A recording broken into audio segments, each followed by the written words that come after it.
1960년대 국민소득 80%.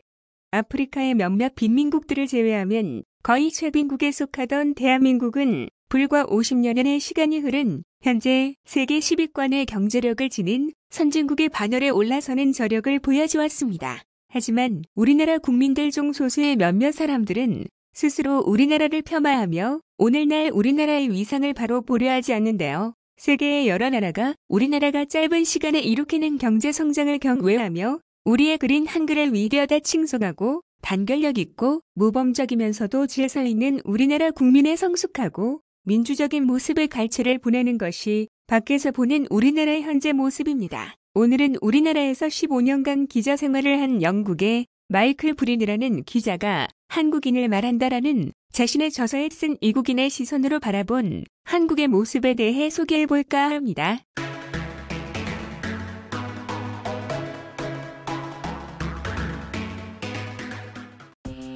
한국은 평균 IQ가 105를 넘는 유일한 나라다. 한국은 하루 평균 일하는 시간이 세계 2위인 나라다.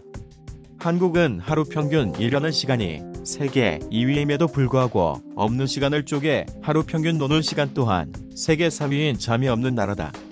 한국은 문맹률이 1% 미만인 유일한 나라다. 한국은 미국과 제대로 전쟁했을 때 3일 이상 버틸 수 있는 8개국 중 하나이다. 한국은 세계 유일의 분단 국가이며 아직도 휴전 중인 나라다. 한국은 노약자 보호석이 있는 5개국 중 하나인 나라이다. 한국은 세계 2위 경제 대국인 일본을 발톱 사이의 때만큼도 여기지 않는 나라이다. 한국은 여성부가 존재하는 세계 유일의 나라이다. 한국은 음악 수준이 세계에서 가장 빠르게 발전한 나라이다.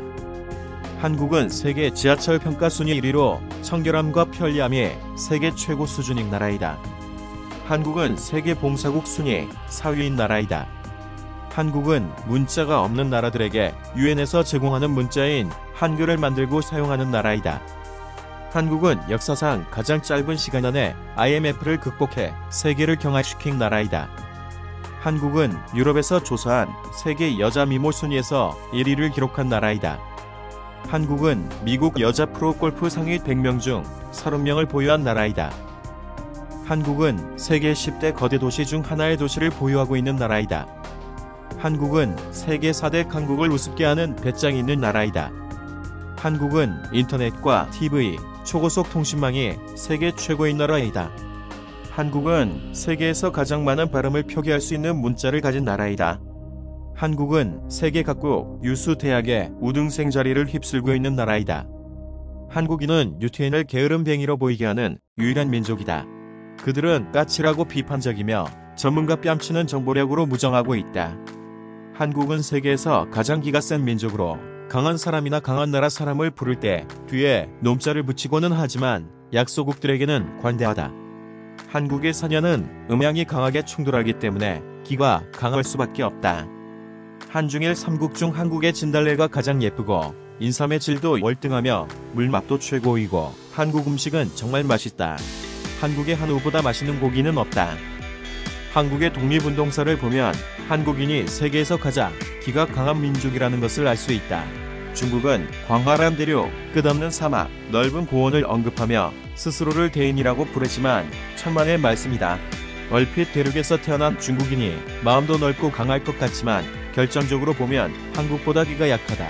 1932년 일본이 중국의 만주국을 건설하고 1945년 패망하기까지 13년 동안 난징대학살을 포함하여 일본에 의해 죽은 중국인의 숫자는 3,200만 명에 육박했으나 중국인이 일본의 고위층을 암살한 경우는 거의 전무했다.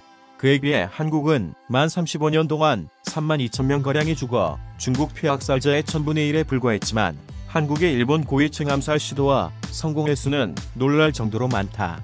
1909년 안중근 의사는 하얼빈역에서 전 일본 총리 이토 히로부미를 암살했고 1932년 이봉창 의사는 도쿄에서 일왕에게 폭탄을 던졌으며 같은 해 윤봉길 의사는 상해에서 폭탄을 던져 상해 8기군, 시라가와 대장 등 일제 고위 장성 10여 명을 살상했다.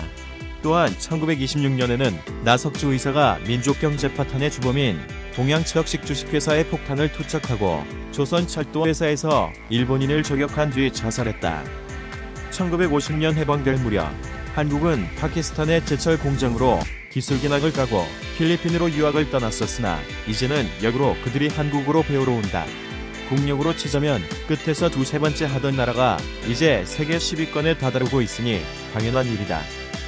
현재 한국은 중국에게 리드당할까봐 긴장하고 있다. 하지만 절대 겁내지 마라. 중국과 한국은 타고난 기부터가 다르다.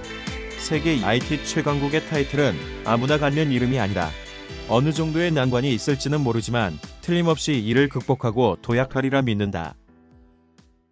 우리나라에서 15년을 살았다고 하지만 그냥 산 것이 아니라 아예 연구를 하신 것 같네요. 이처럼 외국인도 우리나라가 대단하고 우리 민족이 특별하다 여기는데 하물며 우리나라의 국민이 자신들의 나라를 스스로 부족한 민족이며 국가라고 깎아내리고 우리나라를 우롱하는 모섬나라를 빨아제끼고 있는 것이 너무나도 한심하다는 생각이 들어 영상을 만들어 보게 되었습니다. 제발 대한민국에서 나고 대한민국의 공기를 마시고 자란 국민의 한 사람으로서 자긍심을 가지고 살아갑시다. 오늘 영상은 여기서 마치겠습니다. 시청해주셔서 감사합니다.